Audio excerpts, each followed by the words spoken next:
Alright, welcome back to another episode of Find a Joint Friday. Today we're going to do a Foxtail Wedged Tenon. I started off with a 3D printed block so I could get the angles just right on my chisel whenever I'm chiseling out this mortise, because it is a blind mortise with a dovetail style profile. Bringing this piece of pine over to the drill press so I can hog out a majority of the material for this mortise, and then I'm going to tape this block to it to finish out this mortise. At this point, I can't think of a single thing that could go wrong, not even the selection of wood. These Zenwu chisels made quick work of getting this mortise sorted out, and with that mortise sorted out, we can focus on the tenon. I have this piece of walnut that I'm cutting out a tenon on the table saw with, using a flat grind blade so I don't have to bust out the dado stack, and it fits pretty good. If this was just a normal tenon, we would be done. But no, we gotta make it fancy. Put these wedges in there. So I cut a couple reliefs with the handsaw, drilled a couple holes so they won't split, and it's time for the dog. It's the OG. Gonna hold this thing together nice and tight, putting a liberal amount of glue because this is a bit of a leap of faith joint, and then hammered it all together. Finished it off with the Bessie clamps, the best clamps. One side of the clamps, I gave it the tug test, and it seemed to stick together just fine, so it's time for that wood daddy wood finish.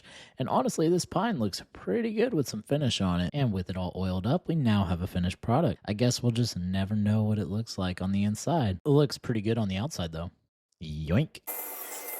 Now that we got this guy cut in half, let's see what's on the inside. Just as I suspected, it did not spread out like it was supposed to. That's depressing, isn't it? While it was a failure, we can definitely learn something from it. It looks like the wedges dented into the pine because it was so soft instead of getting driven up, and it also looks like those relief cuts were a little too far inward. But hey, that boss dog held it together and that wood daddy penetrated, so thanks for watching.